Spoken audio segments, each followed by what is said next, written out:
हिंदवी स्वराज्याचे सरसंस्थापक छत्रपती शिवाजी महाराज, क्रांतीचे महासूर्य भारतरत्न डॉक्टर बाबासाहेब आंबेडकर यांना या ठिकाणी मानवंदना अर्पित करतो। मंचावर उपस्थित भारतीय जनता पक्षाचे मुंबईचे अध्यक्ष आशिष शेलार, भारतीय जनता युवा मोर्चाच्या राष्ट्रीय अध्यक्ष, या विभागाच्या लोकप्रिय आणि कार्यक्षम खासदार पूनमताई महाजन, आपले लोकप्रिय आमदार पराग अळवणीजी, आमदार आर.एन. सिंगजी, अमरजीत सिंगजी, मधुकेश्वर देसाई, या भागातील आसपासच्या भागातील आपले सर्व उमेदवार श्री सुहास आडीवरेकर, हरीश भांगिरगे, महेंद्र साळुंके, अंकुश पोर्ते, प्रशांत गळे, लीना शुक्ला, प्रकाश मोरे, रश्मी चिंदरकर, रेश्मा चौगुले, पूनम तिवारी, सुधाकर खातू, केतन बडगुजर, दीपिका हबने, श्रीकांत भिसे, सुषम सावंत, राजेश फुलवारिया, स्वप्नील येनुरकर, चेतना चाळके, शैला थोडा, दिलीप पाटील, प्रसाद सावंत, शीतल मंगवाला, सोनाली पाटील आणि महेश पारकर या ठिकाणी मंचावर उपस्थित भारतीय जनता पक्षाचे सर्व पदाधिकारी आणि उपस्थित सर्व भगिनी आणि बंधूंनो, महानगरपालिकेच्या निवडणुकीच्या निमित्ताने या ठिकाणी आपण सर्व एकत्रित झालो।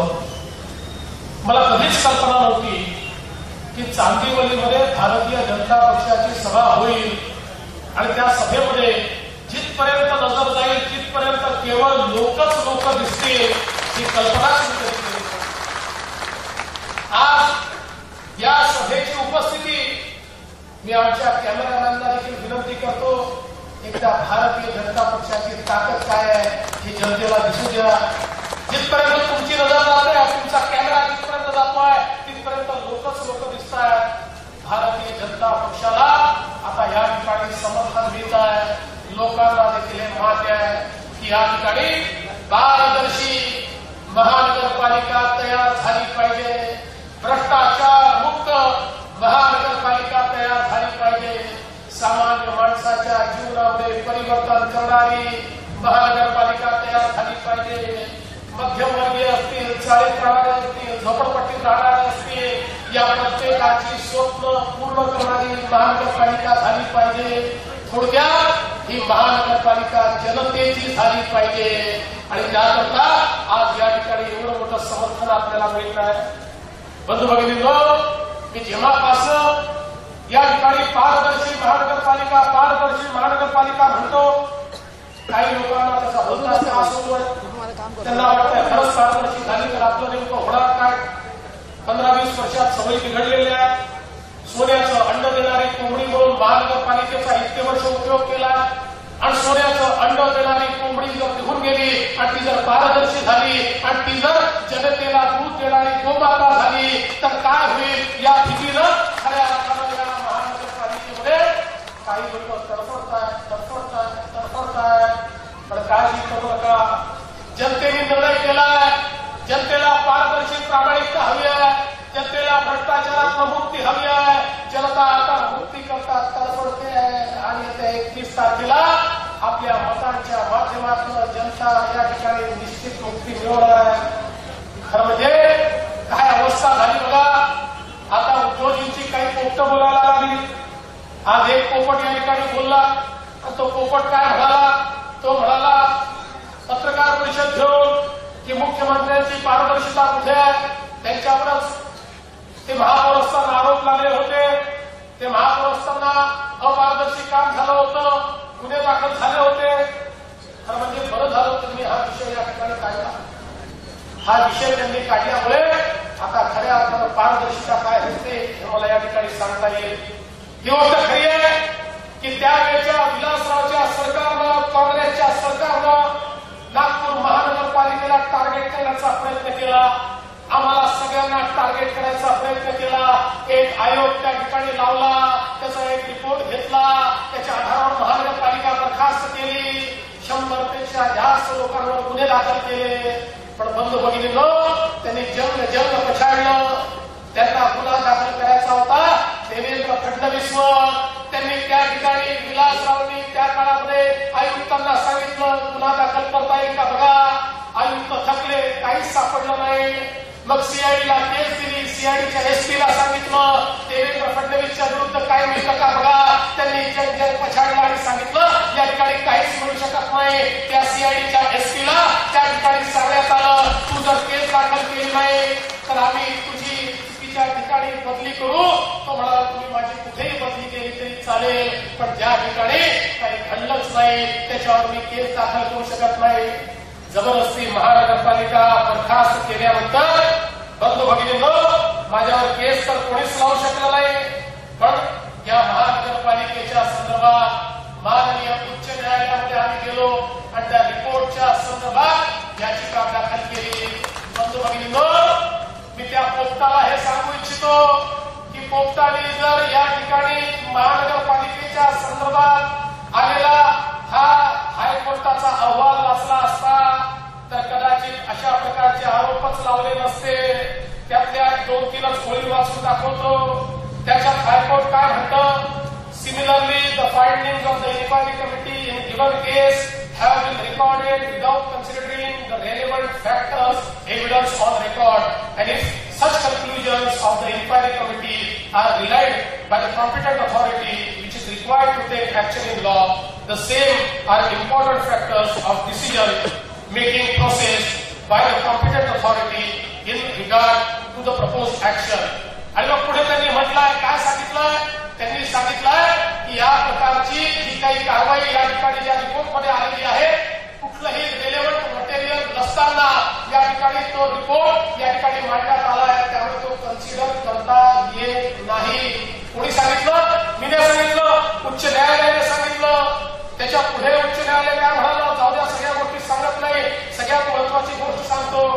उच्च न्यायालयामध्ये केस चालू असताना त्या ठिकाणी महाराष्ट्राचे अॅडव्होकेट जनरल आले. महाराष्ट्राचे अॅडव्होकेट जनरलनी त्या ठिकाणी लक्षात आलं त्यांच्या की आता भारतीय जनता पक्षाच्या विरुद्ध, महानगरपालिकेच्या विरुद्ध ही केस या ठिकाणी चालू शकत नाही. आणि म्हणून त्यांनी त्या ठिकाणी परवानगी मागितली की आम्ही दिलेली नोटीस आम्ही परत घ्यायला तयार आहोत, आपण आम्हाला परवानगी द्या. महानगरपालिकेच्या वकिलांनी त्या ठिकाणी सांगितलं आम्ही परत घ्यायला परवानगी देणार नाही, हायकोर्टाने ही नोटीस रद्द केली पाहिजे. आणि हायकोर्टाने ते आमचं म्हणणं मान्य केलं आणि या ठिकाणी हायकोर्टाने लिहून ठेवलंय की अॅडव्होकेट जनरल नोटीस परत घेतो म्हणताय, पण या ठिकाणी महानगरपालिकेचं म्हणणं आहे की ही नोटीस परत घेऊ नका, ही क्वॅश करा. आणि ही नोटीस क्वॅश करण्यात आली. त्यानंतर महाराष्ट्राचं सरकार हे सुप्रीम कोर्टामध्ये गेलं. सुप्रीम कोर्टानं महाराष्ट्राच्या काँग्रेस सरकारची याचिका फेकून दिली आणि त्या ठिकाणी सांगितलं की या ठिकाणी हायकोर्टाने घेतलेला निर्णय हा पूर्णपणे बरोबर आहे. आणि पोपटांनो, तुम्ही काय खाऊन माझ्यावर या ठिकाणी आरोप लावाल. हा देवेंद्र फडणवीस या 22 फेब्रुवारीला या देवेंद्र फडणवीसला लोकप्रतिनिधी म्हणून 25 वर्ष पूर्ण होतील. 1992 मध्ये पहिल्यांदा निवडून आलो. 1992 मध्ये जी संपत्ती घोषित केली होती तीच संपत्ती देवेंद्र फडणवीसची आजही आहे. एक नव्या पैशाची संपत्ती नव्याने घेतलेली नाही, ती वडिलोपार्जित संपत्ती आहे. आणि या संपत्तीमध्ये वाढ जर काही झाली असेल तर किमती वाढल्याने झाली आहे. 1940 साली बापानं बांधलेलं घर आहे, त्या घराची 99 साली किंमत 35 लाख होती, आता 3.5 कोटी झाली. एवढीच माझी संपत्ती वाढली आहे. आणि त्याच्यानंतर लग्न केलं तर बायकोची जी संपत्ती आहे ती माझ्या संपत्तीत आली, तिची देखील संपत्ती वाढलेली नाही. बंधू भगिनींनो, या ठिकाणी 25 वर्षाच्या राजकारणानंतर ज्यावेळेस आपला दामन साफ ठेवतो त्यावेळी या ठिकाणी हिमतीनं बोलण्याचा प्रयत्न करतो. माझा तुम्हाला सवाल आहे, तुमच्यापैकी कोणी आपली संपत्ती घोषित करणार आहे का? पोपट करणार आहे की साहेब करणार आहे? नेमकं कोण करणार आहे हे तरी आम्हाला एकदा सांगितलं पाहिजे. बंधू भगिनींनो, जो कांच के घर में रहते हैं वो दूसरों पर पत्थर नहीं फेंका करते. तुम कांच के घरों में रहते हो, हम पर पत्थर फेंकने की कोशिश मत करना, तुम्हारा घर चरमरा कर टूट जाएगा, ये याद रखना. आज सगळ्या खरं या निवडणुकीच्या निमित्ताने या स्तरावर मला यायचं देखील नव्हतं, पण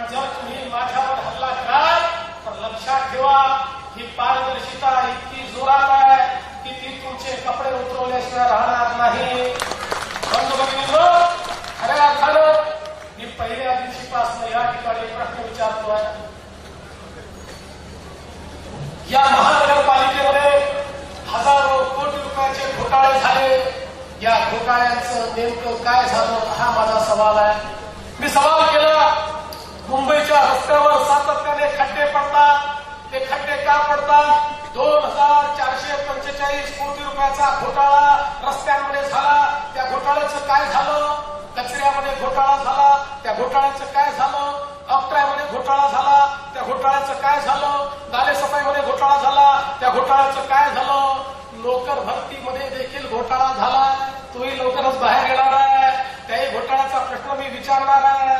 बंधू भगिनींनो, ज्यावेळी माझ्या घोटाळ्यांच्या प्रश्नाला उत्तर देता येत नाही त्यावेळी कव्हर फायरिंग करायचं. कव्हर फायरिंगचा अर्थ काय असतो? बॉर्डरवर ज्यावेळी पाकिस्तानला आतंकवादी आपल्या देशात घुसवायचे असतात त्यावेळी ते अंदाधुंद फायरिंग चालू करतात. कव्हर फायरिंग म्हणजे मग आपले सैनिक तिकडे डायव्हर्ट झाले की मग त्यांचे आतंकवादी आतमध्ये शिरतील, त्याला कव्हर फायरिंग म्हणतात. अशाच प्रकारे या ठिकाणी यांची जी भाषणं चालली आहे ती भाषणं म्हणजे कव्हर फायरिंग आहे. कारण या ठिकाणी आपल्या कार्यक्रमावर बोलता येत नाही, आपल्या विकासावर बोलता येत नाही, आपल्या प्रशासनावर बोलता येत नाही. मग कुठल्या तरी वेगळ्या गोष्टींकडे ही निवडणूक न्यायची. या महानगरपालिकेच्या निवडणुकीशी ज्याचा संबंध नाही त्याच्याकडे निवडणूक न्यायची. कधी मोदींवर बोलायचं, कधी नोटाबंदींवर बोलायचं. मी तुम्हाला सवाल तरी विचारतच राहणार आहे की या महानगरपालिकेतल्या भ्रष्टाचाराचं काय झालं आणि नवीन नवीन भ्रष्टाचार या ठिकाणी मांडतच राहणार आहे. बंधू भगिनींनो, मध्य मैत्रिणाला आमच्या बाळासाहेबांचं नाव तुम्ही या ठिकाणी दिलं आणि त्याच्या कार्यक्रमाला मी गेलो होतो आणि मला असं वाटलं की काय चांगलं काम या ठिकाणी झालं. मी तारीफ देखील केली की केवढं चांगलं काम हे या ठिकाणी महानगरपालिकेने केलं. 2008 मध्ये हे काम महानगरपालिकेने दिलं. 50% महानगरपालिकेचे पैसे, 35% केंद्र सरकारचे पैसे, 15% राज्य सरकारचे पैसे या ठिकाणी काम दिलं. डॉक्टर माधव चित्रे समितीने सुचवल्याप्रमाणे 3,936 दशलक्ष लिटरवरनं 6,600 दशलक्ष लिटर पर्यंत क्षमता वाढवण्याकरता हे काम दिलं. या मुंबईला पाणी देण्याकरता काम दिलं आणि या ठिकाणी या कामाची किंमत होती या ठिकाणी खऱ्या अर्थानं 1,329 कोटी रुपये. 1,329 कोटी रुपये काम सुरू करून 42 महिन्यात पूर्ण करायचं होतं. या ठिकाणी 42 महिन्यात तर काम पूर्ण झालं नाही, पण लगेच 13/5/2011 रोजी म्हणजे या ठिकाणी पहिल्यांदा केंद्र सरकारनं, राज्य सरकारनं पैसे दिले. 2011 पर्यंत 614 कोटी मिळाले. त्यानंतर एकच महिन्याने पुन्हा 166 कोटी मिळाले आणि 2014 मध्ये जेव्हा हा प्रकल्प पूर्ण झाला त्यावेळी या ठिकाणी प्रकल्पाची किंमत 1,329 कोटीवरनं 921 कोटींनी वाढली होती, म्हणजे 80% वाढली होती. मग हे पैसे नेमके वाढले कुठे? याच्यामध्ये काही फार इंजिनिअरिंगचा प्रॉब्लेम होता का? याच्यामध्ये काही कुठलं तरी फार मोठी टेक्नॉलॉजी आणायची होती का? मग त्याची माहिती मी घेतली. ज्या टेक्नॉलॉजीचा वापर केला ती ही कुठली नवीन टेक्नॉलॉजी नाही, ती देखील एस्टॅब्लिश टेक्नॉलॉजी आहे. मग हा पैसा लागला कुठे? मला सांगितलं मातीच्या खोदाईमध्ये हा पैसा लागला. मातीच्या खोदाईमध्ये. बंधू भगिनींनो, 1,300 कोटी रुपयाचं एस्टिमेट आणि त्याच्यावर अधिकचे 750 कोटी रुपये आणि ते मातीच्या खुदाईमध्ये. मातीची खुदाई नाही झाली, नोटांची खुदाई झाली आणि या ठिकाणी पैसा कुठे गेला हे मी सांगण्याची आवश्यकता नाही आहे. खऱ्या अर्थानं त्या ठिकाणचं एम्बँकमेंट बघा, जेवढी खोदाई केली ती बघा आणि या दोघांचा रेशिओ एकदा जुळवून पहा, मग तुमच्या लक्षामध्ये येईल 779 कोटी रुपये जास्तीचे का लागले. माझा सवाल आहे, आपण मागच्या काळामध्ये राष्ट्रवादी काँग्रेसचं या ठिकाणी भ्रष्टाचार बघितला. ज्या प्रकारे धरणाच्या किमती वाढत गेल्या, त्याच्यामध्ये ऍडिशन होत गेलं, त्याच्यामध्ये जुळाई होत गेली, त्याच्यामध्ये ऍडिशनल कामं देत गेले आणि अशाच प्रकारे खोदून महाराष्ट्रात 70,000 कोटी रुपयाचा भ्रष्टाचार झाला. त्याच भ्रष्टाचाराचा मिनी नमुना आज या ठिकाणी आपल्याला पाहायला मिळतोय. माझा सवाल आहे, छोटासा सवाल आहे, मला उत्तर द्या की हे या ठिकाणी या भ्रष्टाचार झाला, 921 कोटी रुपये जास्तीचे लागले, याच्याकरता नेमकं दोषी कोणाला धरायचं? बरं, मी यावेळेस एवढंच सांगतो की ज्यावेळी मी भ्रष्टाचाराचा विषय मांडतो त्यावेळी मला हे सांगितलं जातं की बाबा भ्रष्टाचार झाला असेल पण त्याचं ऑडिट का केलं नाही, ते ऑडिट करणं तर राज्य सरकारच्या हातामध्ये होतं. बंधू भगिनींनो, मला आपल्याला सांगितलं पाहिजे कायद्यानुसार ऑडिट झालं, पण ऑडिट झाल्यानंतर त्याच्या रिपोर्टमध्ये ऍडव्हर्स कमेंट असल्यामुळे हा रिपोर्ट जर बाहेर आला तर यातनं आपली दुकानदारी बंद होईल. म्हणून या महानगरपालिकेच्या स्थायी समितीनं 7 वर्षाचे ऑडिट रिपोर्ट या ठिकाणी मंजूरच केलेले नाही. हे 7 वर्षाचे ऑडिट रिपोर्ट तुम्ही घोषित करा, हा माझं तुम्हाला आव्हान आहे. हे 7 वर्षाचे ऑडिट रिपोर्ट जर या ठिकाणी घोषित केले तर या महानगरपालिकेमध्ये काय भ्रष्टाचार झाला ते आपल्या लक्षात येईल. आणि आमच्यावर आरोप लावता आमच्या काळातले नागपूर महानगरपालिकेतले सगळे ऑडिट झाले, कॅगचे ऑडिट झाले, त्याचे रिपोर्ट मंजूर झाले, ताशेरे कुठल्याही ऑडिटमध्ये आलेले नाही आहेत. आणि या माध्यमातून मला एवढंच सांगायचं आहे की पारदर्शी कारभाराचा आग्रह तुम्ही किती आकांड तांडव केला, तुम्ही किती कव्हर फायरिंग केलं, तुम्ही किती विषयाचं डायव्हर्शन केलं, तरी देखील या ठिकाणी आम्ही पारदर्शी कारभाराचा आग्रह हा मांडतच राहू. कारण या मुंबईमध्ये येणारा पैसा हा मुंबईतल्या सामान्य जनतेचा पैसा आहे. बंधू भगिनींनो, कधी कधी मला आश्चर्य वाटतं काय चाललंय या ठिकाणी. जे लोक आपल्याला मराठी माणसाचा मसिहा समजतात, खऱ्या अर्थानं मराठी माणसाला त्यांनी काय दिलाय हे जर आपल्यापुढे मी मांडलं तर त्यांना देखील त्याची उत्तरं द्यावी लागतील. आज खऱ्या अर्थानं आपण बघितलं तर या ठिकाणी मराठी माणसाला कशा प्रकारे लुबाडण्यात आलं याचं उत्तम उदाहरण आपल्यासमोर आहे. खऱ्या अर्थानं बंधू भगिनींनो, मराठी माणसाच्या नावानं युनियन चालवायच्या, त्या युनियनमध्ये सेटलमेंट करायचे, मराठी माणसाची नोकरी घालवायची आणि स्वतः मात्र गब्बर व्हायचं, असे अनेक उदाहरण या ठिकाणी मला देता येतील. पण त्यातलं अगदी लेटेस्ट उदाहरण आहे खंबाटा एव्हिएशनचं. या खंबाटा एव्हिएशन मध्ये काय झालं, 2700 कामगार आहेत, बहुतांश मराठी आहेत, काही इतरही समाजाचे आहेत. या 2700 कामगारांना 11 महिन्यापासून पगार नाही. हा पगार का मिळाला नाही याच्या खोलामध्ये ज्यावेळेस आम्ही गेलो त्यावेळी असं लक्षात आलं की 2014 साली या शिवसेनेच्या युनियनचे प्रमुख त्यांनी त्या ठिकाणी सौदेबाजी केली आणि रायटिंगमध्ये अग्रीमेंट केला की जुन्या अग्रीमेंट प्रमाणे जो शेवटचा हिस्सा कामगारांना द्यायचा होता तो नाही दिला तरी चालेल, तो आमच्याकडे द्या, त्यांच्याकडे देऊ नका, असा रायटिंगमध्ये अग्रीमेंट केला.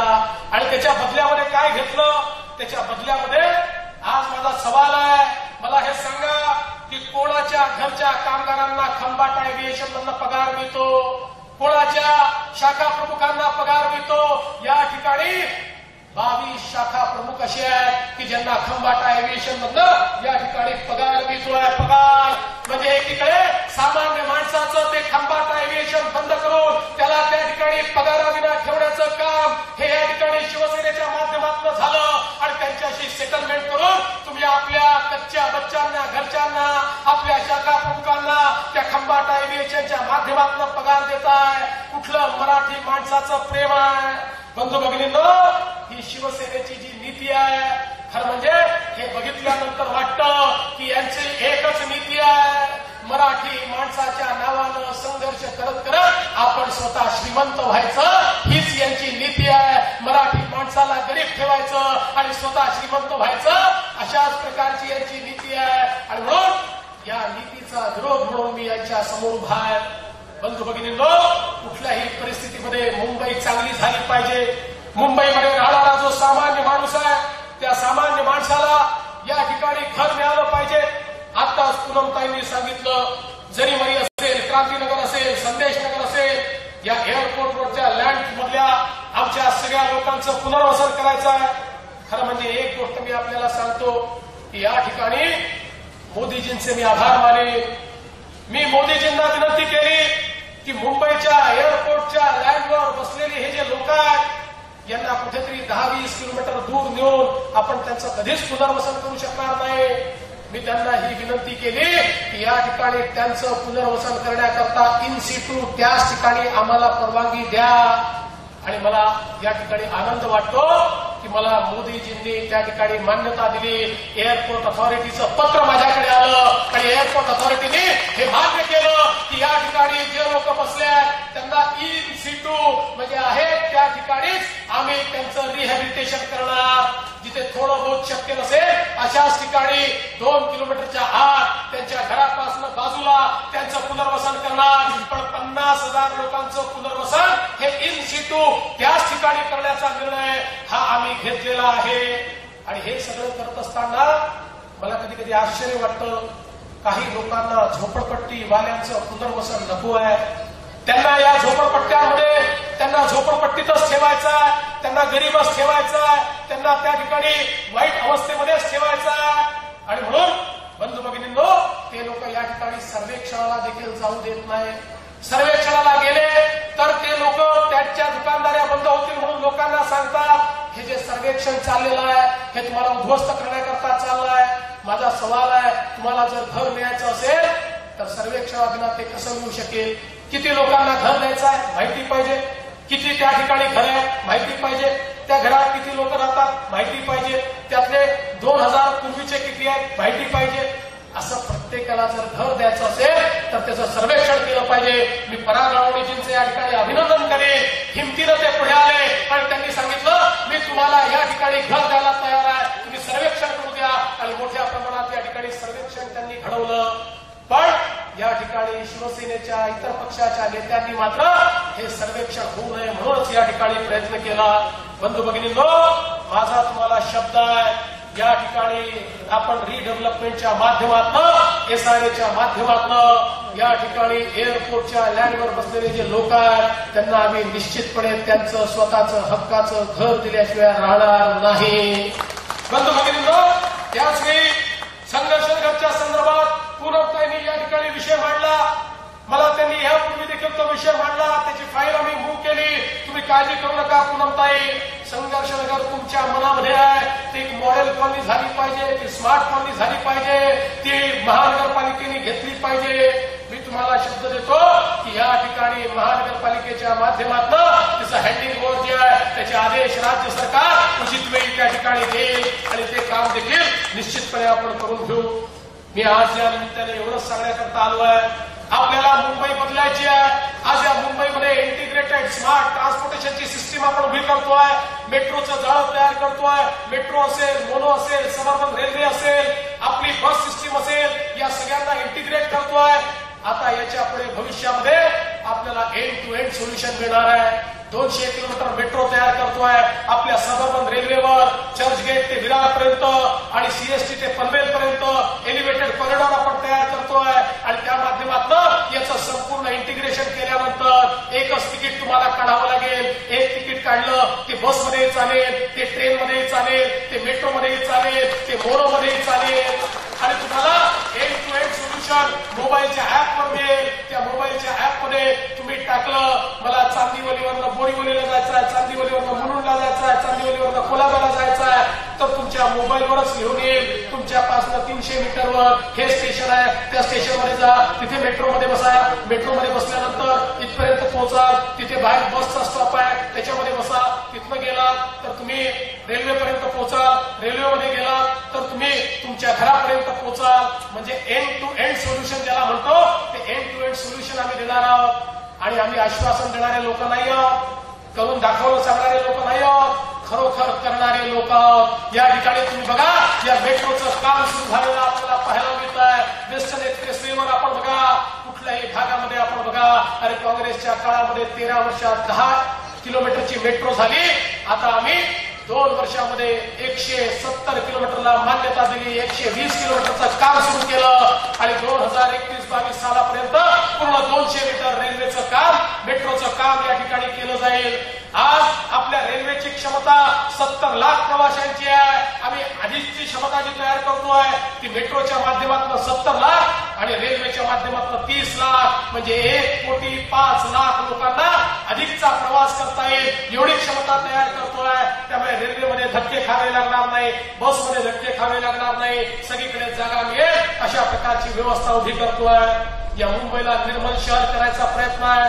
या मुंबईतलं जे सीवेजचं पाणी आहे ते सगळं समुद्रात चाललंय, नाल्यांमध्ये चाललंय, त्यातलं रोगराई तयार होते आहे. 100% सीवेजची ट्रीटमेंट करून समुद्रात केवळ शुद्ध पाणी जाईल, समुद्र किनारा स्वच्छ होईल, त्याच्यातला वास निघून जाईल. हे प्लॅनिंग आपल्या माध्यमातून या ठिकाणी केलं आहे. या मुंबईचं चित्र आम्हाला बदलायचं आहे. पण हे चित्र बदलायचं असेल तर एक पारदर्शी महापालिका आपल्याला आणावी लागेल. आणि म्हणून मी तुम्हाला एवढीच विनंती करण्याकरता आलो आहे की आता देशामध्ये मोदीजींचं सरकार आहे. मोदीजीच्या सरकारनं काय केलं आपल्याला सांगायची आवश्यकता नहीं है. हम सब लोग जानते हैं मोदी जी ने क्या करके दिखाया. अरे जो लोग मोदी जी के बारे में बोलते हैं उनको बोलने का अधिकार नहीं है. मोदी जी एक ऐसे हमारे देश के प्रधानमंत्री हैं. इस देश पर जब हमला हुआ तो मोदी जी ने क्या किया मैंने बताने की आवश्यकता नहीं है. अरे इससे पहले भी हमले होते थे. इससे पहले भी पाकिस्तान के सैनिक हमारे देश में आते थे, हमारे सैनिकों को मार देते थे. हमारे तब के कांग्रेस के प्रधानमंत्री कहते थे हम पाकिस्तान की भर्त्सना करते हैं, उसका निषेध करते हैं. फिर वो सैनिक आते थे, फिर हमारे सैनिकों को मार देते थे. फिर हमारे प्रधानमंत्री कहते थे हम पाकिस्तान का तीव्र निषेध करते हैं, उसकी तीव्र भर्त्सना करते हैं. फिर वो अंदर आ जाते थे, फिर मार के चले जाते थे. फिर हमारे प्रधानमंत्री कहते थे अब हम अति तीव्र भर्त्सना करते हैं. फिर भी वो अंदर आते थे, फिर से हमारे सैनिकों को मारते थे. हमारे प्रधानमंत्री कहते थे अब की बार आए तो देखो मैं यूनाइटेड नेशन में जाकर तुम्हारी शिकायत कर दूंगा. 125 करोड़ का देश, उसके इतने अच्छे सैनिक, जिन सैनिकों का शौर्य दुनिया ने देखा, लेकिन प्रधानमंत्री ने हिम्मत नहीं थी, इसलिए हमारे सैनिक मारे जाते थे. पाकिस्तान ने इस भारत में अपने सैनिकों को भेजकर हमारे सैनिकों को मारा. तो नरेंद्र मोदी एक ऐसा शेर निकला जिसने कहा तुम्हारे घर में घुस के मारूंगा. और हमारे सैनिकों ने जाकर वहां पर पाकिस्तान के सैनिकों को किस प्रकार से मारा, सर्जिकल स्ट्राइक किया. अरे सर्जिकल स्ट्राइक करने की हिम्मत रखने वाले नरेंद्र मोदी के खिलाफ किस हद तक आप बोल रहे हो इसका भी विचार कर लो. और मैं आपको बताना चाहता हूं जनता को ये पसंद नहीं आता है. ये जनता नरेंद्र मोदी जी को चाहती है. उनको पता है इस देश में परिवर्तन अगर कोई ला सकता है तो नरेंद्र मोदी ला सकता है. अरे नरेंद्र मोदी फकीर है, न घर है न संसार है. 10-24 घंटे देश के लिए देने वाले ऐसे प्रधानमंत्री जो 24 घंटे जीते हैं तो देश के लिए, उनके जीवन का क्षण देश के लिए है. ऐसे प्रधानमंत्री के खिलाफ जिस प्रकार की भाषा का प्रयोग आप करते हो, मैं समझ रहा हूं आपके पैरों तले रेत निकल रही है और इसलिए आप इस प्रकार की भाषा का प्रयोग करते हो. लेकिन हम उसका जवाब नहीं देंगे. उसका जवाब इस देश की जनता, इस मुंबई की जनता 21 तारीख को देगी. और मुझे विश्वास है वोट के रूप में ऐसा झटका आपको मिलेगा. इस मुंबई की महानगर पालिका में आपका भी सर्जिकल स्ट्राइक होगा. ये विश्वास मैं आपको देता हूं और अपने शब्दों को विराम देता हूं. धन्यवाद. जय हिंद, जय महाराष्ट्र.